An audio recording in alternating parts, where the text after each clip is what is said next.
दीदी 2 plate chicken momos लगा दीजिए। आज तो मैं अपने दोस्त को भी आपके चिकन मोमोज खिलाने के लिए लेकर आया हूँ। ये लीजिए भैया आपके चिकन मोमोज।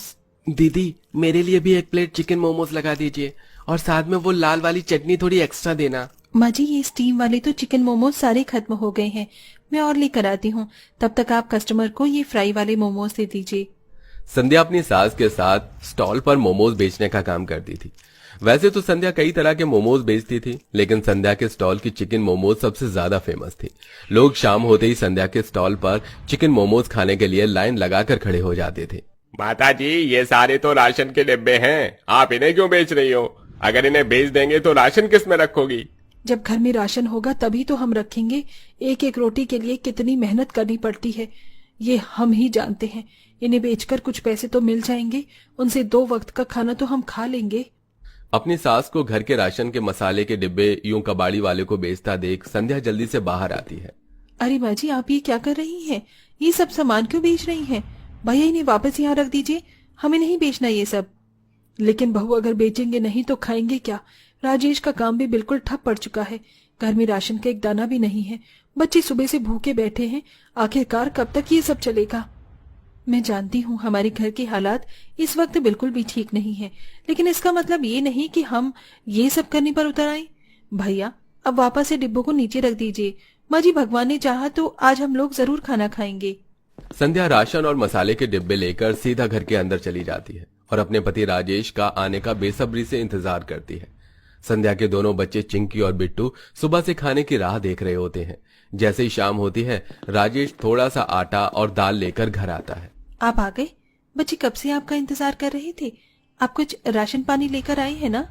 बड़ी मुश्किल से आज ये 50 रुपए की दिहाड़ी मिली है, इनसे बस ये थोड़ा सा आटा और दाल ही ला पाया हूँ। ये तो बहुत कम है, मुश्किल से 1-2 दिन ही चल पाएगा, लेकिन कोई बात नहीं, कम से कम पेट में कुछ तो जाएगा और इस भूख की आग शांत होगी। संध्या थोड़ा सा आटा और दाल लेती है और जल्दी से चूल्हे पर दाल रोटी तैयार कर देती है। आजकल के बच्चों को कहाँ इतने सादे फीके खाने पसंद आते हैं, उन्हें तो हमेशा चटपटा और टेस्टी खाना चाहिए होता है। लेकिन संध्या के दोनों बच्चे घर के हालातों को समझते हुए चुपचाप से दाल रोटी खाने लगते हैं और अपनी माँ से कुछ भी नहीं कहते, जिसे देख संध्या मन ही मन काफी दुखी होती है। और अब सब लोग आधी एक रोटी खाकर सो जाते हैं। हर दिन खाने के लिए तरसना, मेहनत करना इस परिवार की किस्मत बन चुका था। राजेश को दिहाड़ी भी 50-100 रुपए की दिहाड़ी मिलती, वो वहीं पर ही मेहनत मजदूरी करने लगता। ऐसे ही समय गुजरता है और एक दिन, मोमोज ले लो, मोमोज 10 रुपए के 6 मोमोज ले लो। देखो बिट्टू आज फिर से वो मोमोज वाले अंकल आए हैं, हमारे सभी दोस्त उनसे मोमोज लेकर खा रहे हैं। मेरा भी मोमोज खाने का बहुत मन कर रहा है। मन तो मेरा भी कर रहा है, लेकिन चिंकी तुम्हें तो पता है कि घर में इस वक्त पैसे नहीं है, और अगर हमने माँ से मोमोज खाने की जिद की तो उन्हें काफी दुख होगा। आंगन में बैठे दोनों बच्चों के बात संध्या सुन लेती है, जिसे सुन संध्या को काफी ज्यादा दुख होता है। ऐसे ही एक दिन, अरे कितनी अच्छी खुशबू आ रही है, लगता है किसी के घर में आज बटर चिकन बन रहा है। जरूर वो पड़ोस वाली विनीता ही बनाती होगी। कितनी अच्छी किस्मत है ना उनके परिवार की, हर रोज तरह तरह के पकवान खाते हैं, कभी चिकन तो कभी पनीर। अरसा हो गया चिकन खाए हुए, न जाने चिकन कब नसीब होगा भी या नहीं। संध्या हमेशा अपने घर वालों को इसी तरह खाने पीने की छोटी मोटी चीजों के लिए तरसता देखती रही, जिससे उनको काफी दुख होता था। इस वक्त चिकन के दाम तो 400 रुपए किलो चल रहे हैं, लेकिन मोमोज तो काफी ज्यादा सस्ते होते हैं। अगर मैं थोड़े बहुत पैसे इकट्ठा करके घर में ही सबके लिए मोमोज बना दूं तो कितना अच्छा रहेगा ना। लेकिन इन पैसों को इकट्ठा करने के लिए मुझे पहले कोई काम करना होगा। संध्या काम ढूंढने के लिए आसपास के घरों में जाने लगती है। ताई घर में कुछ काम मिलेगा क्या? मैं साफ सफाई, बर्तन, कपड़े सबका काम जानती हूँ। इन सब कामों के लिए हमारे घर में नौकरानी है। एक काम करो, हमारे पास 10 किलो गेहूं रखे हैं, तुम उन्हें साफ कर दो, उसके बदले में मैं तुम्हें थोड़े पैसे दे दूंगी। संध्या किसी के घर में गेहूं साफ करती तो कभी किसी के घर में कपड़े धोकर ऐसे ही थोड़े बहुत पैसे जमाने लगती, और एक हफ्ते के अंदर संध्या मोमोज बनाने के लायक पैसे जोड़ लेती है। जितना सोचा था उससे थोड़े ज्यादा ही जुड़ गए हैं। आज तो मेरे दोनों बच्चे काफी खुश हो जाएंगे। संध्या मोमोज बनाने के लिए मैदा, 3-4 तरह की हरी सब्जी और थोड़े बहुत मसाले लेकर घर आ जाती है, और जिस तरह पहले वाले मोमोज बनाती है ठीक उसी तरह से संध्या चूल्हे पर स्टीम और फ्राइज मोमोज बनाती है। संध्या के दोनों बच्चे जैसे ही अपने घर में मोमोज देखते हैं अरे वाह माँ, मोमोज! आज अपने घर में मोमोज बनाए हैं। माँ, ये तो खाने में बहुत टेस्टी है। माँ, बाबा, दादी, आप लोग भी खाओ ना मोमोज। अपने दोनों बच्चों को खुश देख संध्या काफी खुश होती है। संध्या के घर वालों को भी संध्या की बनाए हुए मोमोज काफी पसंद आते हैं। संध्या, तुमने तो बहुत बढ़िया मोमोज बनाए हैं। ऐसे मोमोज तो कोई ठेले वाला भी नहीं बना सकता। वैसे मोमोज बने तो काफी ज्यादा अच्छे हैं। माँ जी, मैं सोच रही थी अगर मैं भी उन ठेले वालों की तरह मोमोज बनाकर बेचूं तो क्या पता लोगों को मेरे हाथ के मोमोज भी पसंद आने लगे। बहू, तू तो बिल्कुल ठीक कह रही है। और पसंद नहीं बल्कि बहुत पसंद आएंगे, और इसमें मैं भी तेरी मदद करूंगी। संध्या बचे हुए पैसों से मोमोज बनाने का थोड़ा और सामान ले आती है और अगले दिन ही वेज मोमोज बनाकर अपने घर में रखे पुराने टेबल आंगन में रख देती है। और घर के बाहर ही अब दोनों सास बहू वेज मोमोज बेचने का काम शुरू करती हैं। थोड़ी देर में एक दो कस्टमर उनके पास मोमोज खाने के लिए भी आते हैं। दीदी, आपके वेज मोमोज तो बहुत कमाल के हैं और काफी ज्यादा अलग भी हैं।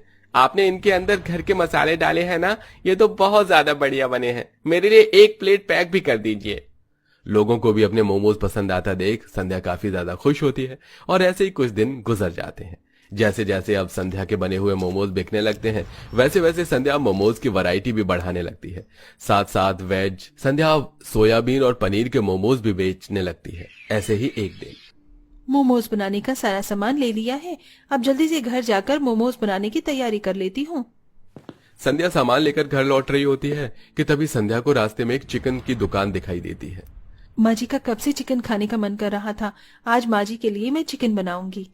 संध्या चिकन लेकर सीधा घर आ जाती है और अपनी सास के लिए चिकन बनाने लगती है, लेकिन थोड़ा सा चिकन बच जाता है। अगर ये चिकन मैं ऐसे ही रख दूंगी तो खराब हो जाएगा। एक काम करती हूँ, इस चिकन से चिकन मोमोज बना देती हूँ। संध्या बचे हुए चिकन से चिकन मोमोज बनाकर तैयार कर देती है। चिकन मोमोज की खुशबू पूरे घर में किसी इत्र की तरह फैल जाती है। सभी लोग जैसे ही खाने के साथ चिकन मोमोज खाते हैं तो वो उन्हें काफी पसंद आते हैं। इस चिकन की सब्जी से अच्छे तो मुझे ये चिकन के मोमोज लग रहे हैं। मैंने कभी सोचा भी नहीं था कि चिकन के मोमोज इतने स्वादिष्ट हो सकते हैं। आप तो वेज और पनीर के मोमोज बनाती हो ना, ये उससे भी अच्छे हैं। मजा आ गया खाकर। संध्या के परिवार ने पहली बार चिकन मोमोज खाया था, जो उन्हें काफी ज्यादा पसंद आता है, जिसे देख अब संध्या अपने स्टॉल पर पनीर वेज के साथ साथ चिकन मोमोज भी बेचना शुरू करती है, जो कस्टमर को काफी पसंद आता है। दीदी, लगता है आपके हाथों में कोई जादू है। क्या चिकन मोमोज बनाती हो आप? वैसे मैं पहले जहां से खाता था वहां के चिकन मोमोज में कभी कुछ स्वाद ही नहीं था। कभी चिकन जला हुआ होता था तो कभी कच्चा।